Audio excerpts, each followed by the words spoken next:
Please maybe take a seat as we launch this morning. Julie's going to adjust me. I need adjustments. Juice her up.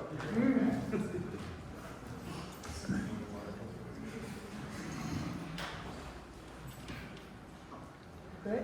Are we good? Oh yeah, there we We're go. live now. We're going Here on. for the hard of hearing. Okay.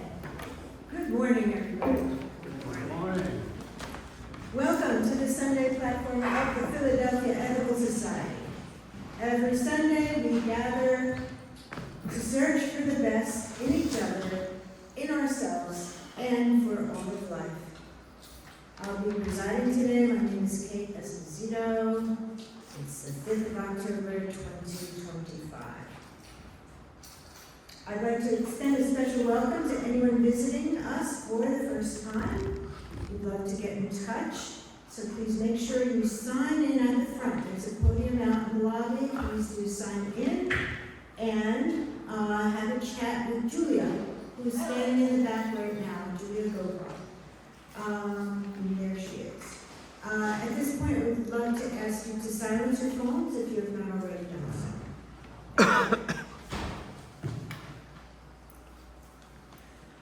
So each Sunday, we offer ourselves a moment of quiet to take a few deep breaths, to center ourselves, calm our minds, and become more fully present in the room here with each other.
Thank you.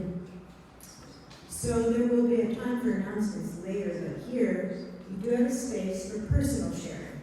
So would anyone like to share an expression of joy or concern about your life or the lives of your friends or loved ones? And I will bring the mic out to you, and please see if there's anybody online that wants to do something. Anybody?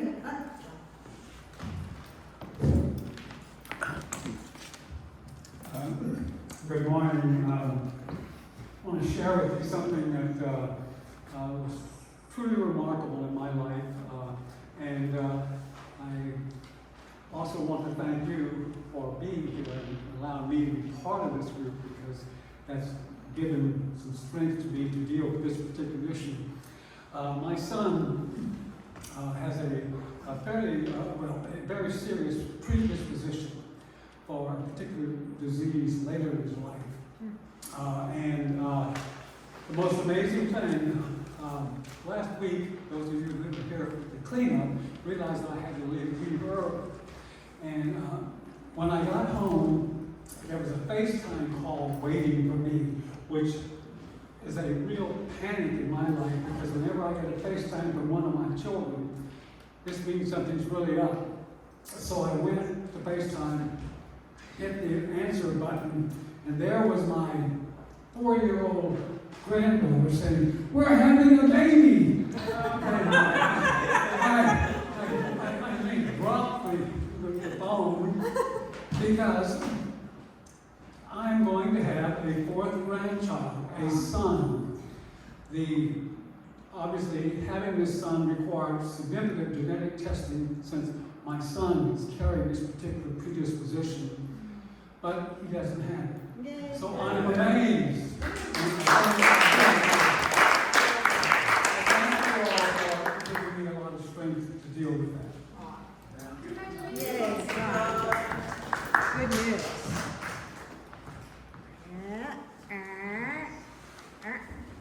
No? Okay. Well, I have a little something anyway. So last night I went to see Six, okay, at the Academy Music, which is a Broadway musical about the 6 lives of Henry VIII. So anyway, it was just this amazing, I mean, all 6 of these women are on stage the entire time. The set is brilliant, the costume's brilliant, music is live. It's kind of pop, rock, but there's so much choreography and so much dialogue and singing, 6-part harmonies in some cases. I mean, it was just like an astounding visual and oral experience, and I was just so happy to be there. I came out really excited. So anyway, I don't know how much longer it's here, how much it costs, I was taken. So, 6, look it up. Anybody online need? Nope. Okay. All right then. So, Robin, would you like to come up and tell us about the musical program today? Thank you. Thank you, yes. I'll begin with an announcement I made a couple weeks ago. We're going to be having our first resurgence of Fine Art Music Company concerts, which some of you will remember from pre-COVID days. And we're picking them up again, and we're starting in 2 weeks from today in the afternoon at 2:30. A concert that we call Child's Play. It's a sophisticated concert, but it's all a nostalgic reflection of childhood, our children, looking back. And it's a lot of fun music, and it's there's going to be 3 of us, one of whom is our own Robert Edwin, and myself, and another pianist, Kasia Stolinsky, who used to play here. And we're going to be having a lot of fun doing forehand piano work, solo piano, and a number of songs. And the entire concert, for the most part, will be narrated by Robert. So we're going to try something very creative and kind of different to have a very enjoyable, reminiscent afternoon of some really wonderful, great music. So I hope you can try to attend. There's flyers back on the table. I'm going to play a little bit from that. Actually, I'm going to play something I played last spring before we closed for the summer by Mozart called Variations on A vous dirai-je maman, which is a French folk song that you're going to know. And Mozart found his own child within, and the genius, sophisticated genius that he was, also really knew how to have fun and write notes that expressed all kinds of ideas and sentiments from perhaps a child's point of view, maybe an adult's point of view about a child. It's up to you. But I'm going to play these variations on this wonderful French folk song by Mozart. And then after the talk, I'm going to play a beautiful nocturne by the great Frédéric Chopin, the Polish composer, who wrote many dramatic works. Nocturne, very beautiful piece with a kind of turbulent drama in the middle of it. Thank you.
So now, this morning, our guest speaker is Michael O'Brien, and I'm going to ask Susan Brotherton to come up and introduce him because She wanted to.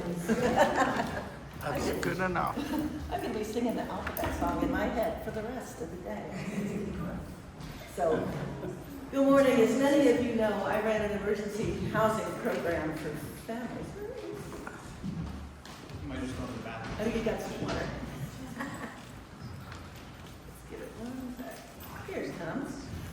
I'm talking about you. So I ran an emergency housing program for families for many, many years here in Philadelphia. And we figured this 18 years ago, this very young man wandered into my office and said, I really want to work with kids. And together we went on this journey, this transformational journey of understanding the impact of childhood trauma, of poverty, of homelessness, and my life will never be the same since I met you. So I'm very excited that Michael is with us today. I'm going to read his bio here. Michael O'Brien is a nationally respected strategist and social designer, reshaping how institutions support human potential, economic mobility, and community well-being. He is the founder and CEO of Humanature and the director of the Wealth and Work Futures Lab, leading efforts to reimagine workforce systems, leadership practices, and structural conditions shaping opportunity. Through Humanature, Michael has partnered with public and private clients, including NeighborWorks America, Future Standard, and the Federal Reserve Bank of Philadelphia, HireAbility Vermont, and the Campbell Soup Foundation. Drawing from developmental science, organizational design, and systems thinking, he helps institutions translate values into measurable change and is known for making complexity actionable. And I think you are a new award winner from Generosity Philly, Philanthropist of the Year. So I am totally thrilled.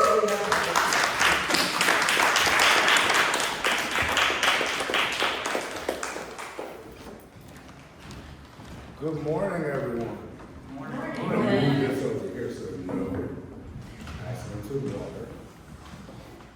I'm going to make a request, if I may. Is it possible to dim some of the lights? Yes. Just for the purposes of the slide deck. Some really pretty images that I just want to make sure you all can see. My time with Susan, I think, is really indicative of a lot of the dialogue we'll hopefully have. You can talk back to me this morning. But the dialogue we'll have today. I think a lot of what I was in pursuit of when I met Susan was really trying to understand this idea, this concept, and a question, in the form of a question, in the form of inquiry. What is it that makes us human?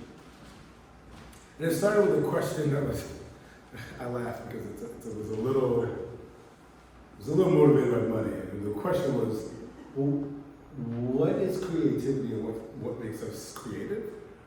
And that came from me moving to Philadelphia to go to the University of the Arts, RIP University of the Arts, where I majored in music. Adored what you did up here, by the way. And somewhere in the middle of between my freshman and sophomore year, I started asking myself, what validates an institution with the credibility to charge me this much money to give me a piece of paper that says I'm creative? Like, I started just trying to figure out what is it that I was exchanging here. And so it just sent me down this journey where I started organizing my studies. And I pull up this picture as I continue this story because that energy as a 19-year-old was cultivated by a woman who I adore and love, who unfortunately passed away in 2019, my Aunt Barbara. She helped raise me. She introduced my parents. Right? Like I always say, Aunt Barbara, she would always joke, you know I'm the reason you're here. And I got it, and I loved it. Let me just make sure actually my screen is bright as it should be. And I loved it. But one of the things that she did, she taught me how to pursue learning. She taught me how to never turn my back on the question And my Aunt Barbara loved elephants. I mean, they were everywhere in her home, in every shade, white, gray. I mean, she would just collect these 3D statues, pictures and portraits. And she would talk to me about what elephants stood for and what they represented. Wisdom, family, social connection, protection. As I got older, I kept the image of the elephant with me.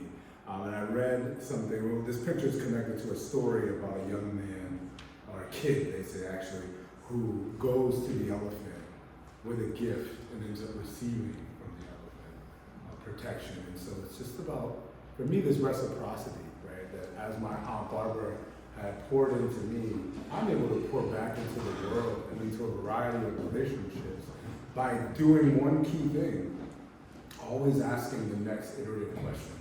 No matter what I've learned, and no matter what I think I'm solid on, I always go, what's the next question after this moment? What do I do with this information? And what does it push me to have to ask next, right? About my journey, about the journeys of others.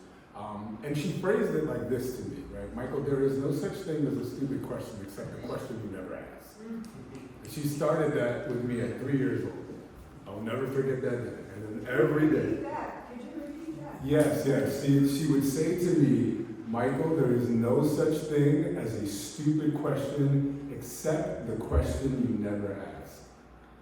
And it really cemented in me something I think Susan probably saw over and over and over again. I just have no fear in asking a question.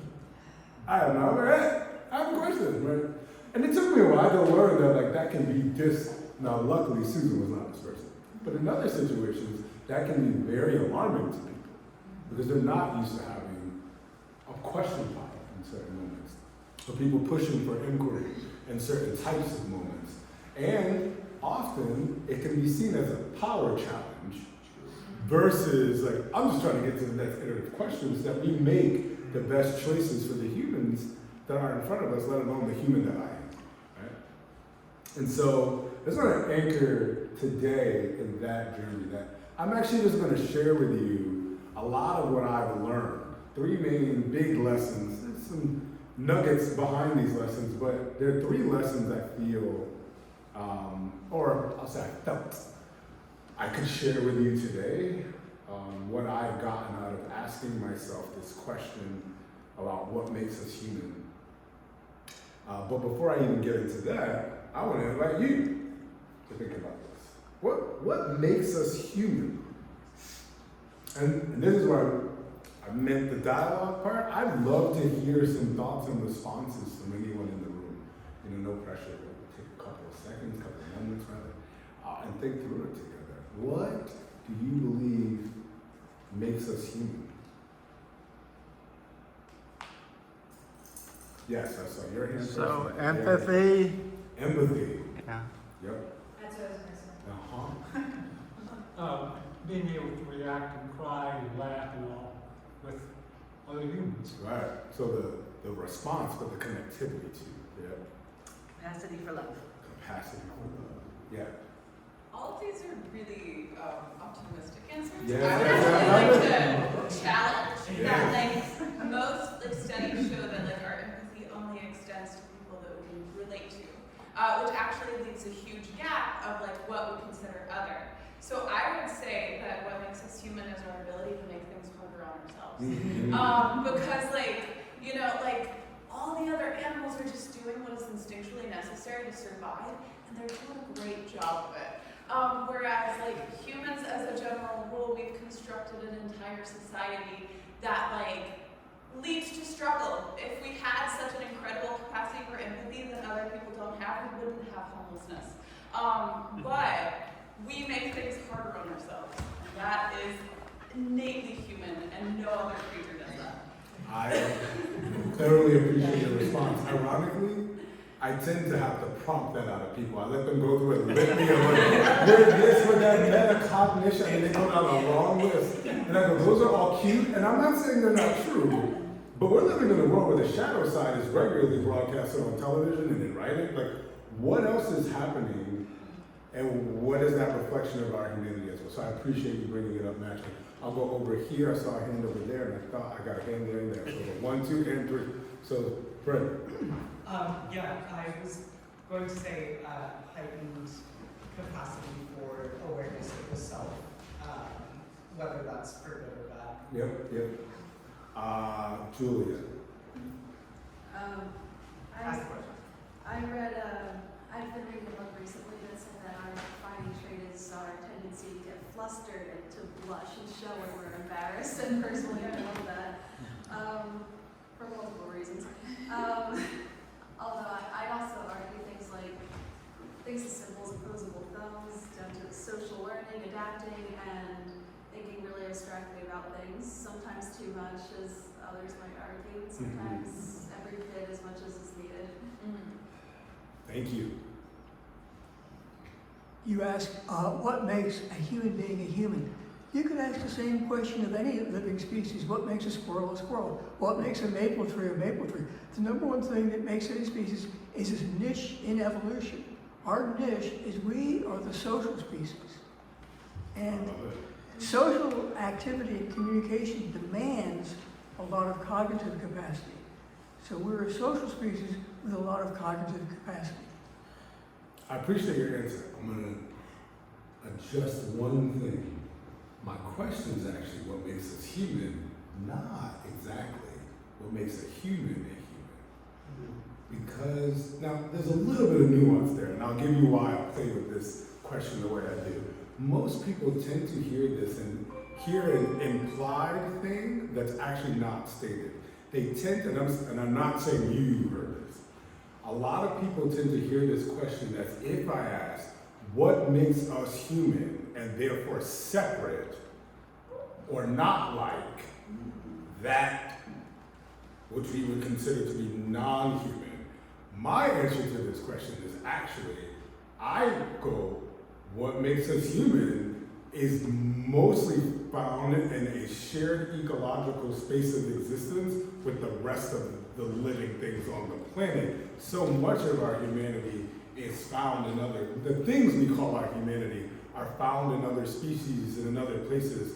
Whales have funeral rites, essentially. So do elephants to an extent. The social nature of those two mammalian species are so much like ours, and in some ways more empathic, more caring, and more kind, that I would question, well, are they more human for the way we love to be kind of rosy in our description of our humanity? Are they technically more human by our own definitions, and are we something more of something else?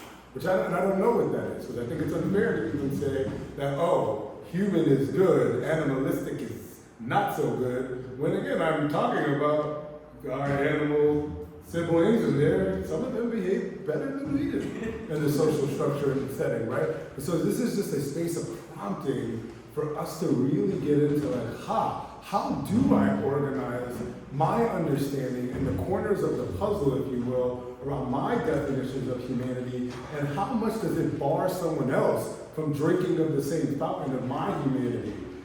How much does it bar someone else from drinking from the rights I think are afforded to my humanity, or should be? We can go down a laundry list, because often at that point, it gets a little interesting, right? I think I saw one more hand.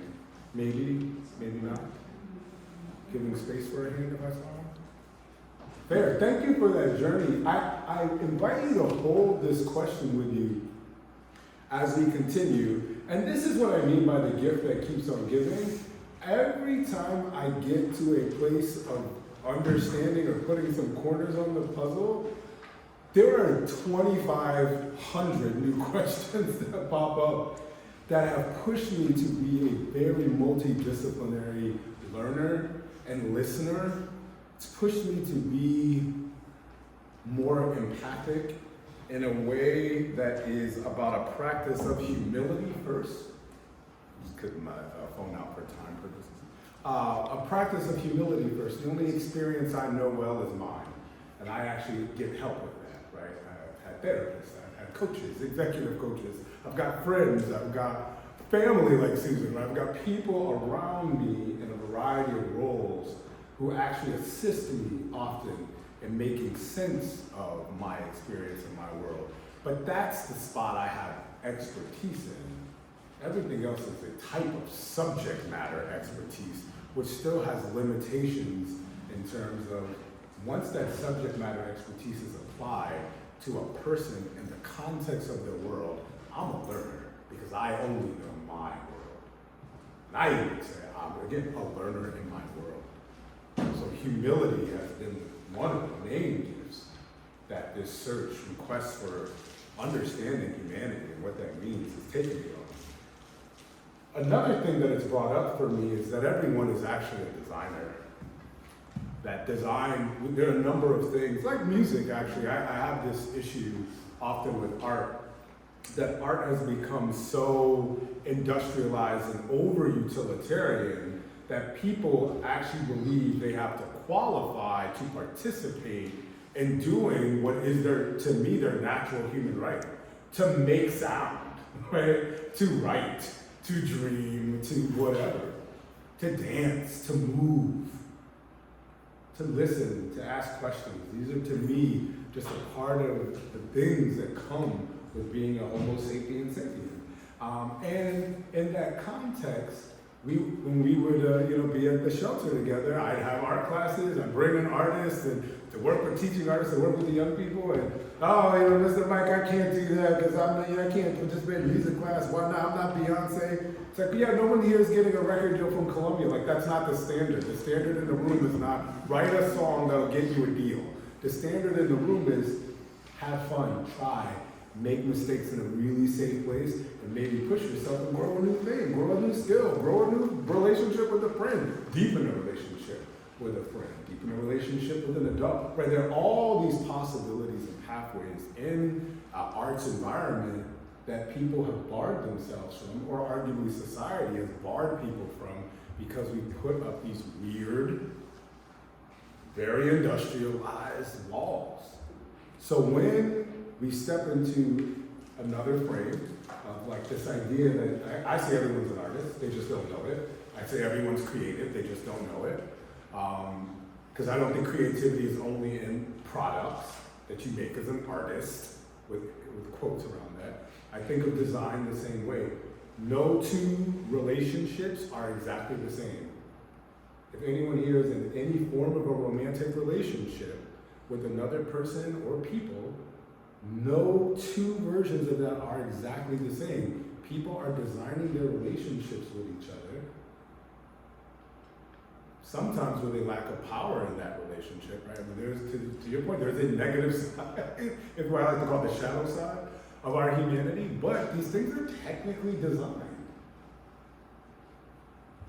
And we can go from relationships to workplaces. In fact, in the context of human nature, we often show the entire employee life cycle to folks, right? That's from recruitment to hiring to onboarding to retention or wellness within the role and upward mobility within the company to some kind of healthy exit from the company. That whole cycle is designed by people for other people to experience.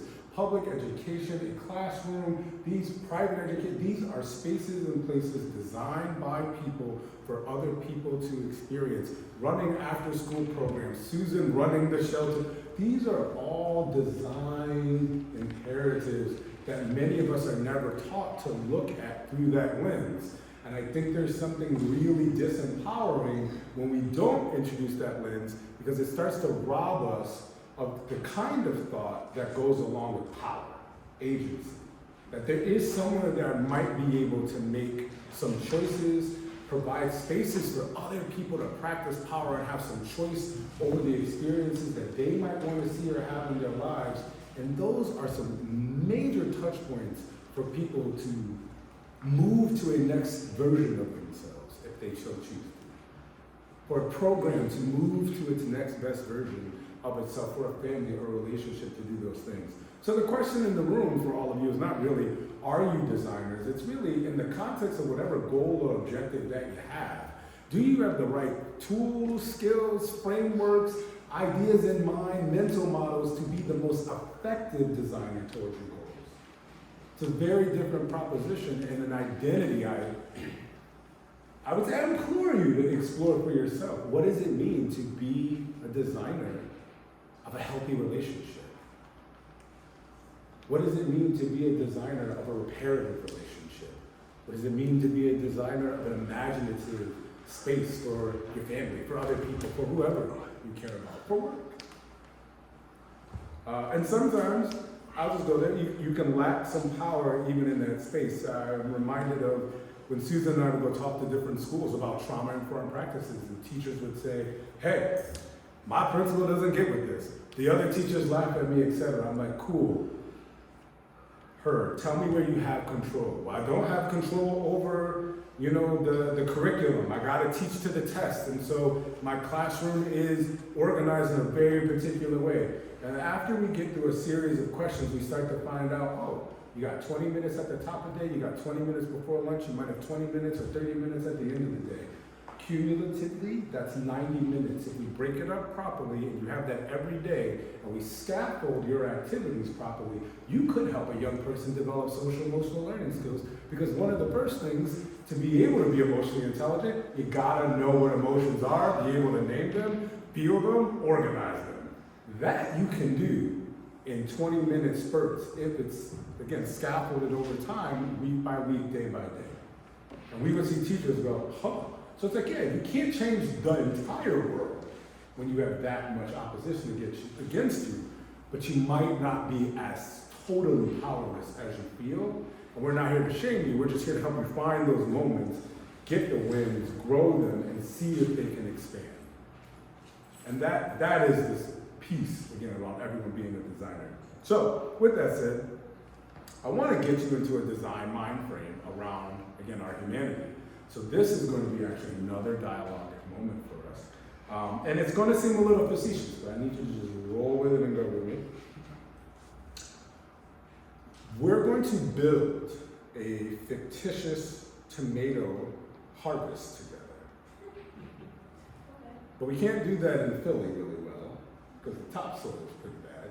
But we're trying to get like 15,000, 20,000 tomatoes. So we need a lot of stuff. Lots of it. So we're going to travel 2 hours outside of Philly, get some real good land, we're going to grow these tomatoes. What do we need to grow a healthy tomato crop that would yield a fantastically bountiful harvest? Anyway. Yes? A good source of nutrition. We need some sort of fertilizer perhaps. Yep, we need a good source of nutrition. Could be a fertilizer for sure. Yes? Proper sunlight. Proper sunlight. I was gonna say you need some type of watering hole. Right. Somewhere to get the water to there. So we need water, and we need a system by which we get the water to the crop. Yes. Good pruning? Say that one more time. Pruning. Pruning, yes. Yes, we have to tend. We need bees to spread the pollen. That's around right, the we need bees.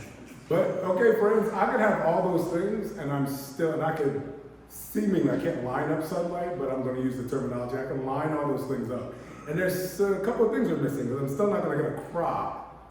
Workers. Right, you need people. And not just any people, you need knowledgeable people. Because you can do things like strip soil, you can do things that not having some of that information, with the labor could mess you up, yes. You also have to have a way to get to where you're growing the tomatoes and get tomatoes back to where you need to. That's right. You have to have We need forms of transportation. Who cares? The other thing with tomatoes I learned over time, you actually have to have these stick yeah. You gotta grow up. So, we just named things that are tangible, intangible, human-made, and naturally occurring. Right? We named things across all these categories. Some things are in multiple categories, some things are in one category only, but you actually need a mix of these four things dancing with each other, if you will, over a period of time. We call it development. That would then produce the harvest that we are looking for, right? So we've done all the things, we've set it up, you leave a crew that includes me behind to tend to all this. You come back some weeks later and are super excited, you're expecting as you're driving up to see a bountiful red sea of plush, plump, red tomatoes, but as you're driving up, you start seeing these semi-shriveled up looking crimson beet-like things. Tell me the first thing crossing your mind in this moment. Pest. I did something wrong. Anyone else? A drought? Bad seeds. Bad seeds.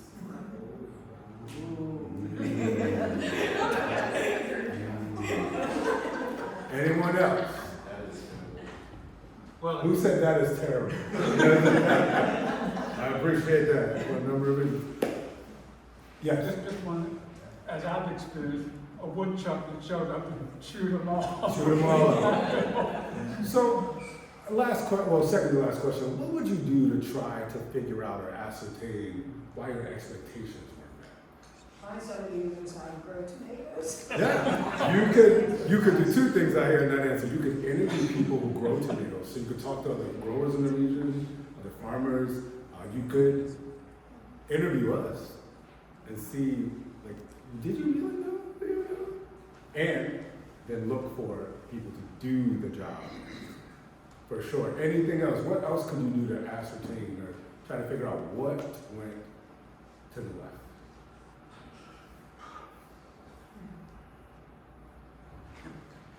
We look for signs on the plants of what's That's happening. right. So you could do a review of the crop itself, even test the soil. Yep. So maybe like an academic here, do everything the same except for one thing. And see, right. Good. That's a great answer. Final question. How many of you would blame 20,000 tomatoes for its resulting state of being? How many of us would blame 20,000 tomatoes for their resulting state of being? Because even with bad seeds, the likelihood of getting that many in a batch is just so statistically not possible. There's a fascinating thing that happens here when we switch out a tomato for a human being. The kind of curiosity we just practiced tends to get very diminished quite quickly. We have a lot of lenses that we've been taught to view people through and to view the index of opportunities through, etc. I actually had this friend send me something last night that said, I want to make sure I get this right. It isn't that you just made good choices, it's that you had good choices to choose from. And I said, that's good. I'm talking about one. I'm going to share that quote with them. But it gets into that kind of a space. This exercise I do with people because it's a very easy way to get you to understand through metaphors and touch points you already have and know as it relates to development. It's just the development of a vegetative species. But look at your expectation management around the healthy development of a vegetative species. How much more complex is this for the development of a human being? Where there are still tangible, intangible, human-made, and naturally occurring phenomena taking place at the same time, colliding with each other. But what I will submit to you is that we've also inherited a lot of ideas and things that organize concepts for us. So, for example, poverty, while being human-made, we talk about it as being naturally occurring. We literally talk about poverty like it's the weather in this country. It's very bizarre to me. It's extremely bizarre. We talk about market forces in general as if they're the weather. That is bizarre to me. It is very bizarre. And it actually defies a lot of the intellect. Well, let's be nonpartisan. It doesn't matter whether you're on the right or the left. Many of us who've gone to college have gotten a lot of the same basis of education around a lot of things. So to act as if your training as a lawyer, for example, would include you then treating market forces like the weather is bizarre, because that's not how you write policy to protect the companies that you're hired by when you're a corporate lawyer. You don't treat it like the weather. You craft, you design, you stitch, you scenario plan, right? Like it's not happenstance. So I invite us to think about that all in the context of what makes us human. The other thing that makes us very human is that we all start off as little tomatoes. Little seedlings, right? And I'm lucky that this seedling at a certain point in life got a Susan, I had an Aunt Barbara, I had a lot of investments, right? When we go back to the things, the nutrients that go into growing and helping people develop, or helping a vegetable develop. Even talking to plants is a good thing, right? From a scientific standpoint, right? They have done the experiments, and it's, again, fascinating what we share with a lot of different species on the planet. But this is one thing we have in common. No one's born full blown with a briefcase. Now the problem is, the older we get, we distance ourselves from that child. We distance ourselves from the stories, we distance ourselves from those realities. But it's one of the things that we all share in common. The other thing we all share in common is that at some point, we will expire. We are all, to use language from a lot of indigenous folks on the planet, we are all walking ancestors right now. We're living ancestors. We're ancestors in transition. That is just a fact, right? So all this being said, the proper frames and metrics do matter.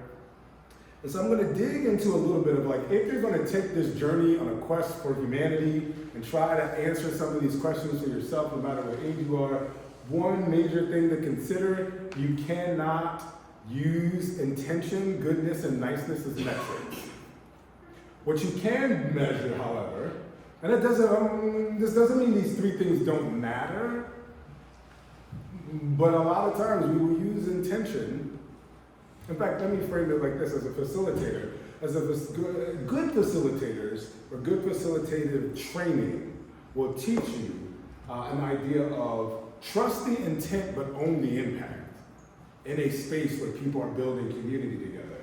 I will practice bravery to trust that your intentions were well-meaning. However, harm can still happen no matter what we intend, and harm doesn't dissipate because of good intentions or niceness.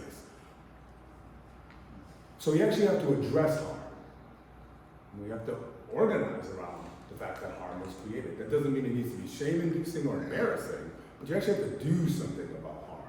Same with trauma, you have to do something with it. It doesn't just go away because you don't like it. And people will hide behind goodness, right? Like, we even have in this country narratives, or I call it the mythos of goodness, the mythos of American goodness. We're always the heroes. We're always the Bob and fill in the blank. It's not that simple. Gun violence is a really good example of that. Everybody wants, particularly like when you take in gun violence in an urban or metropolitan area, everybody wants a clear good and bad person. A clear victim and perpetrator. And the data are clear. Often you're dealing with when somebody kind of got caught by the bullet. Whether they were on, if you want to draw sides, receiving the bullet or shooting. Often it's cyclical. And it's just a moment in time where you catch it. So if you're looking for clean villains and victims, you can end up designing things that betray the humanity of the people most impacted by the issue, versus relieving ourselves from needing to find goodness in the moment and really get to the root of like, what is it that has violence as a core response to hyper stress? And why is this taking place so repetitively? Here's what you can measure, particularly on a pursuit for humanity. You can measure learning and your unlearning. I actually think it's very helpful to document what you're unlearning. Here's what I believe. Here are my facts. Oh, actually, some of these are assumptions I'm learning, right? I think documenting this from a reflective standpoint, is very helpful for anyone who is serious about pursuing a more humane and human-centered world. If we believe in shared humanity and we want that as the marker, and we have to measure for that, I submit to you that measuring what you're unlearning on top of what you're learning is very important, particularly for your reflective process, but also what you're passing along as what I like to call relational intelligence, even regional intelligence, when you think about geographies and where people are at, because economies are local. We spend a lot of time looking at the national index, but the truth of the matter is economies like philanthropy are local, they're regional. Second piece here is around process and experience. You can measure the quality of a process and how it turns out, how it goes, how it doesn't go, what you intended, what you learned along the way, and what you didn't. But you can also work with people to better understand what is the quality of the experience that they're having with whatever you intended. And this is important because, again, with the best of intentions, we can end up in spaces where we are making and doing things that are just furthering harms, that we don't understand because that's not our lived experience. So I have a rule about, I'm going to talk about something hot button for a moment, because it's back in the news and everywhere over the last couple of years with Roe v. Wade. Abortion. I've had people try to trip me up with conversation there, and I go, you know what? I don't have a uterus. I think because of that reason alone and experience, I don't have much to contribute to this conversation. Except that it's not my body. I don't understand it, so I'm going to defer to women and to birthing mothers, period. However they define themselves and identity.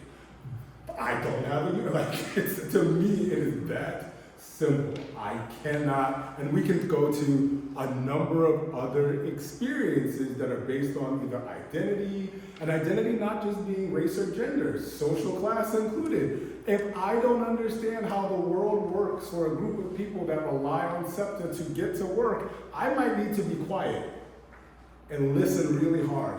If I want to talk, I need to learn how to ask really good questions that help excavate the experience and the narrative even deeper, so that I'm getting information that helps complicate how I understand this, not complicates the experience of the other person living through it in real time and trying to problem solve.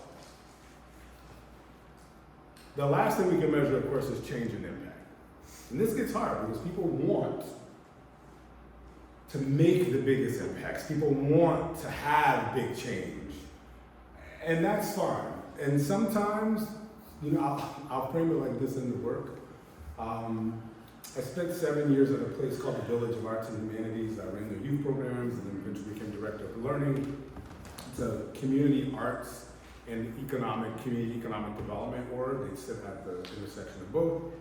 And I would sometimes have funders ask questions of us related to money, not a ton, thankfully, but believe it or not, more than once. Questions like, well, with our grant to you, how are you helping to end poverty? And I think originally, the first time my boss at that time heard me respond to that, I think she wanted to kick me under the table, because I was I might have been flippant, but I was just very fast. I said, oh, we're not. And everyone was, excuse me, what? And I was like, well, we're not. You're giving us like $100,000. Ending poverty. I need like 8 more zeros to even put together the right type of experiment to see what levers of property we might be able to move or shift. For $100,000, here's what I can do though, right? When I release myself from that kind of, again, I go back to the markers of goodness, right? It's great to want to alleviate poverty over a 50-year period, but in a 1 to 2 year period with a $50,000 to $100,000 grant, I don't know what we're talking about. But what I can do, I can help young people expand their social connections with adults that care about them. I always used to say, my goal is if a kid comes in here and says, I know 0 to 1 adult that cares about me, when they leave, my goal is for them to have 10 or more that are in these buildings, that work here. They don't even have to be your teacher. Who do you connect with that connects back with you And then that implies how are we training those people, right? So that's one piece, right? Just for thought. The other is we can help expand the imaginative faculty. There is a world in which we have believed that people who experience tons of stress or trauma in metropolitan areas or rural ones, that they can't imagine. And I challenge that all the time now. I'm like, I've read enough papers now on the science around this from a mechanical perspective. Sometimes I use the phrase, the mechanics of our humanity. But from a neurobio and neurophysiological perspective, when you get into things like the imagination, it's often that the imagination is hijacked for people experiencing chronic stress and trauma and inadequately addressed grief and loss.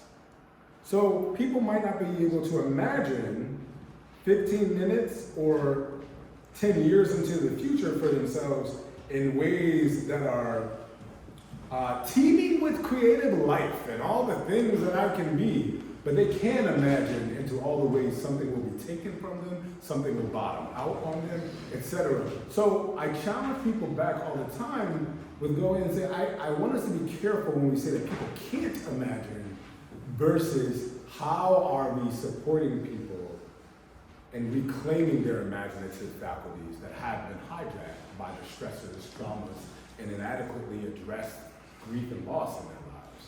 It's a very different journey than saying that somebody just can't dream or just can't imagine. That kind of impact I know we can have and we can measure for. I can measure for how your beliefs and views on self, on other people's, on people's beliefs in you and your ability to change.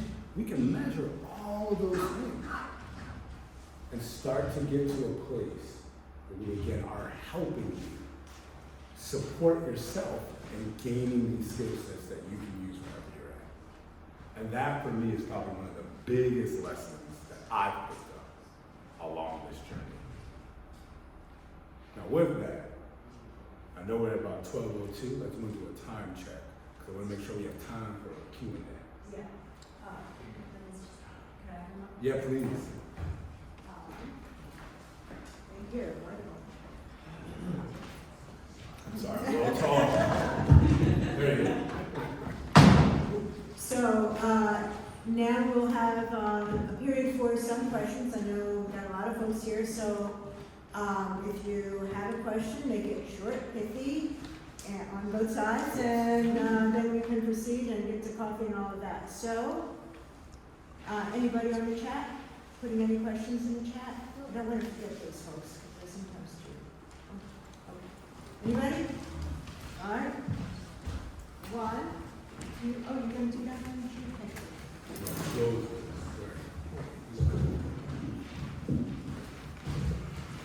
Hi, thank you for joining us here today.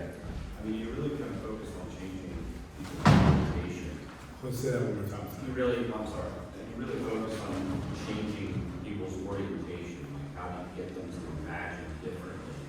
What education tools do you need in place in order to do that? Like you were talking, when you mentioned about pairing people with, professional people or whatever, colors, let's say. And so that when you mentoring, is that kind of change your orientation and things along those lines? And how do you get it from to coordination from a governmental level to federal level, state level, and local level? I'm going to try to keep that. Do my best. So, two questions. The first one, from an educational perspective, one of the first things we have to do is release the larger mental model that education starts at entry to any form of formalized education. So there's a belief that like young people at age 4 or 5 are coming into classrooms, preschool, even just childcare at 2, right? Or 1.5, having not learned anything, or they don't know, and that's just false. From a biological, neurobiological, and like when you think about like social neuroscience, because humans, we, as a species, we are very social. We're born, Susan, I just like to say, we're born half cooked, literally. Right? At birth, a ton of mammalian species are mobile within hours. We are the most helpless things. You know, like bird, you can cry, you can poop, you know what I mean? It's just like, you can't even really roll your head. Like, it's very, it fascinates me how just like if we look at it for what it is, we would see, oh, there's a ton of learning taking place prior to going to school. So, or any formalized learning context. So if we first accept that, then your question to me gets really interesting from the end of like, who's responsible for what? Because we love to go two-parent household, a parent household, like whatever, that's your job. I'm not so-and-so, I'm just a teacher. I'm not the parent, I'm just the neighbor. I'm not so-and-so, I'm just fill in the blank.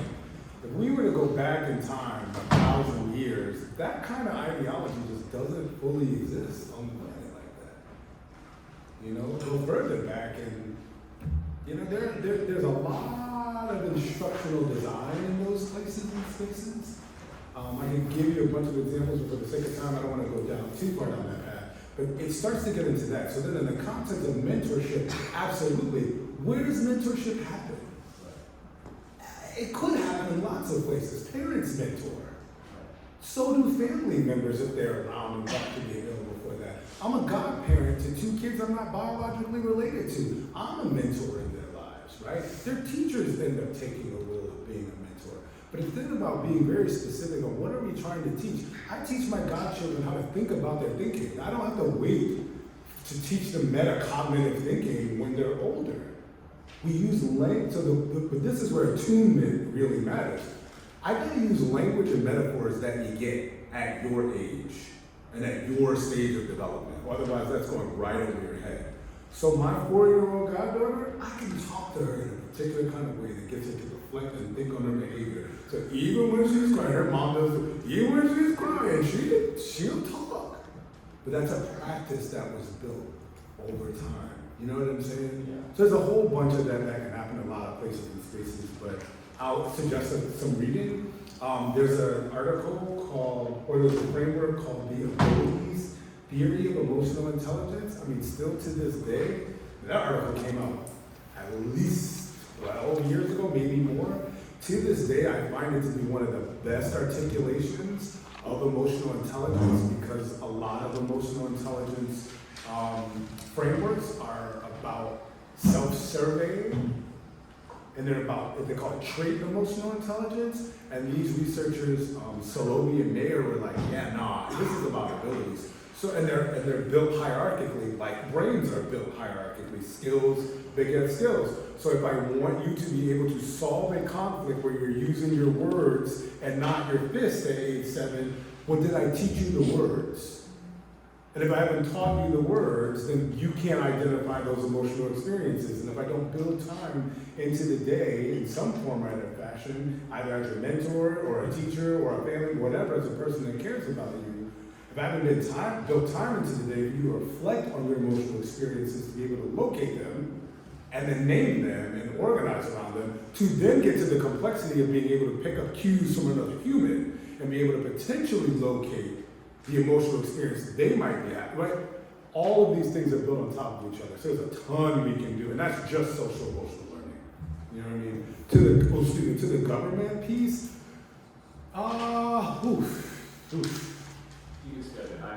No, I actually think this is the question of the moment. We are, I'm just cognizant of the recording. But choose or choose, and I don't care. Because we're talking about humans. We're not talking about parties. We're not talking about political parties. And I've spent time in rural spaces, and I continue to spend time in rural spaces. And there's a lot of narrative strategy that is being utilized right now to divide. But the reality is when it gets to needs around these core human things, we're sitting in similar boats, if not the same boat in many cases. So what we have to do, I think is begin educating local government and pushing on local government. And I say that, I heard Ben Waxman was here, known Ben for years, right? There are a lot of people that care, but they're not. And I've heard them say that. I appreciate Rep. Jordan Harris for saying this, right? He said, listen, we're politicians. We got a lot of things that we got to attend to. We know things, but we're not like the child development experts. We're not the tax experts, but we need y'all to partner with us. They want to know, right? So it's our job to be going to them with our concerns and saying, hey, have you heard, have you read, et cetera. And that has to happen also with our our state folks, our city folks, our federal folks, and keep pushing. We also need our national advocacy groups to take up an agenda around shared humanity. We are not, those of us that care about humanity, we're not playing a narrative game well right now. The people that have an agenda that is not about shared humanity are playing a narrative game very well right now. And they don't rely on facts to do it. They rely on the emotional responses and triggers. So I say if you have the capacity to read on effective neuroscience, read on social marketing, read on marketing techniques that people are using to push action. Again, it doesn't have to be true. I'm not saying we should rely on non-truths though. Sorry, thank you. Good questions, yeah. Michael, thank you so much for coming, and I loved the tomato exercise and the design thinking framework that you offered for us. And I started as the new leader here at Philadelphia Ethical Society a few months ago. Congrats. And the thing that's been fascinating to me is that, and this has been probably my favorite guest speaker platform we've had so far, because I think the framework you're offering us has so much overlap with the history of at least some of the thinkers that founded ethical culture, in that they were really thinking about ethical outcomes being a function of environment. And that in order to be a good person, you also need a good environment to thrive in. So with that, my question is, and I'd love to have you back, because I think even just the way you structured your talk here is really the direction I want to encourage our speakers to take and myself to learn from. And I'm curious, you've worked with a lot of different organizations, with schools. Is there an example from working either with a congregation or a group that meets regularly around a shared ritual of learning or a shared ritual of any kind? And can you give us, I'm not asking you to design a whole consultation right now, but can you give us one example of sort of the way in which a group gathers and how that affects kind of like the structure of a meeting, or some interesting example from a group you've worked with that might be a hint of the conversation we can keep going? Yeah, sure. Well, one, congrats again, and two, thank you. That's humbling in a lot of ways, right? I always say I feel like I have been fortunate to stand, like Susan, I talk about Susan all the time, she's good. But she was so pivotal in my learning journey, right? And creating space for me as a mentor. I remember when she asked me the first time I was like 25, and like, you want to co-present with me? And I was like, I don't know what I'm going to say. And she was like, you'll be fine. And she really did guide me on that process, right? So just even back to the previous question about mentorship, it needs to be across the lifespan. I bring that up because it can inform how you go about your learning journey. No two organizations are exactly the same, and I do think that learning should have an objective tied to it when you're dealing with organizations. I would even submit that as a person, I think it's cool, and it could be as lofty and as wild as mine was, which is like, I want to understand what makes us human, right? Like whatever, but there was a goal, and there was an objective. I find that in this kind of pursuit of work, it's like design. You don't enter design without a goal, literally. It doesn't work. Design is specific. You are either trying to solve a problem, capitalize on an opportunity, or enhance an opportunity. You're trying to shift something. You want to enhance the way something works. But there's something you're trying to achieve. And it doesn't mean that as you go along that journey, you won't realize that the goal you have might be tertiary. It might not be the thing that that's the most primary. Because your learning should open up more questions, you should ask new things, you should invite more people in, etc. So, and it should help complicate in a healthy way what you're doing. Sometimes you nail it from the beginning, right? Like I've seen that happen. But because every organization is a little different in terms of how they're structured and where they allot time or don't, and because goals differ, I can give you examples of what people have done in tight situations. So actually that school example I gave you is one where you find, there's an exercise I do with clients, time banking, because we have these lofty ideas and goals, and I'm always like, okay, cool, you got 12 people at the table who are really gonna lead that, and you all have other responsibilities here for the company. So let's do a little time banking to see how much time we actually have. And by the end of that exercise, we might realize, oh God, there are 2 hours a week that we can dedicate not just to learning, but to doing something with what we learn. And then it's about organizing and scaffolding that in toward a goal that might be breaking that big goal up into a series of sub-goals. And you're working your way through that. And that's one quick shape. While I'd say a secondary thing I've seen people do when they're doing that is they're working over the long term to create more space for whatever it is that they want to do. Let's say part of it is they realize, oh, people need to connect to each other more. So it's not just about what we're learning. Because again, learning, there's a world in which learning is a cop-out as well. We can spend all our time learning and assessing and do nothing. Because we spent 2 years and $800,000 on logic models and blah, blah, blah, blah, blah, blah, blah, blah, blah. And then by the time you want to do a thing, the problem you originally identified or the opportunity, well, the problem has metastasized or morphed and become something else, or the opportunity is just no longer there when you're ready to strike after you did the over-analysis paralysis thing. So, I've seen people do both at the same time. How are we purposely looking at our schedules to bring people together in whatever way we can, and if that means it's once a quarter for the year, because that's where we can start, then that's what we do, and we're hyper intentional about that. And then with that marker, how are we using those 2 hours towards X, Y, and Z, right? So that's the other kind of example I can like high level give you. I hope that answers the question. Okay, cool. I think we have time for maybe one more question. I can also hang around with you if you want to chat. Well, that was part of the question, is how can I get access to more of your knowledge and experience? So we hope to see you here again. The question I have was, you talked about some different things that you can target and where you can measure it. And my question is what framework do you use, or how do you go about initially determining what things you can measure early to move the needle forward and ensure that you're moving the needle forward? No, you're measuring the right things, you're seeing progress, and or do you need to shift?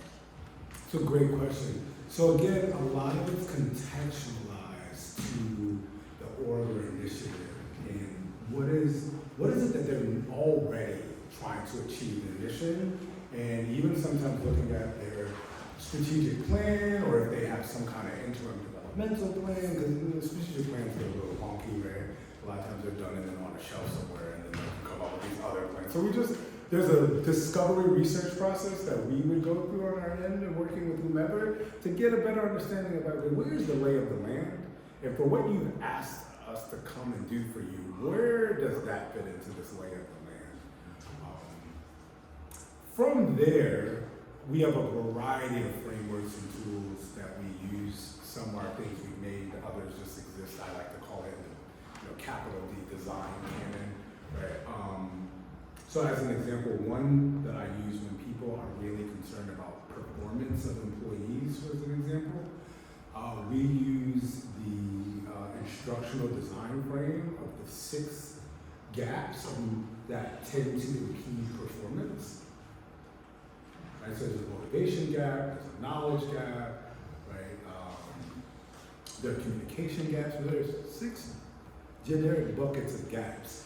And if you don't practice, so going back to tomato example, you don't practice some compassionate curiosity to figure out why your expectations aren't being met, and you're just jumping to assumptions as a manager, because a lot of managers are taught dominance and compliance as the frame of leadership, you can end up making really bad choices with lots of money and really end up domineering over staff in ways that provide diminishing returns, a decrease in creativity, a decrease in presence, right? So there's a thing called presenteeism, where people are at work, versus absenteeism where they're missing work. Presenteeism is being at work, being in your chair, and you're still not able to fully focus on the task in front of you. Financial woes are a huge contributor to presenteeism. Researchers in the world of management and business and economics, as it relates to labor and human capital, have been studying this for a while, and on average, people are like 71%, somewhere in there, 71, 75% of people's time is actually being utilized on the work in full. So we are losing productivity even when people are present. And so when you get into some of those nuances with people, this starts to shape how we pursue discovery research. Do we know enough to assess from your positionality as a manager? Do you know enough, rather, to assess and to just jump in and do a thing? Or is there some learning to take place? So hopefully that answers like how we learn and then pull out what's needed. Cool.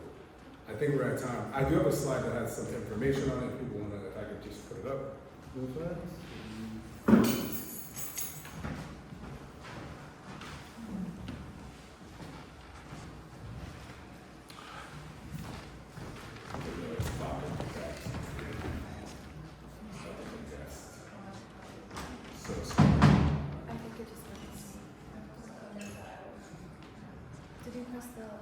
No, I was trying to connect to the internet, so maybe it'll stay, show up.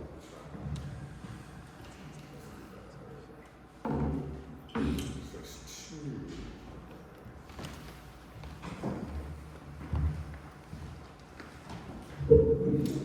Thank you all for your time and attention.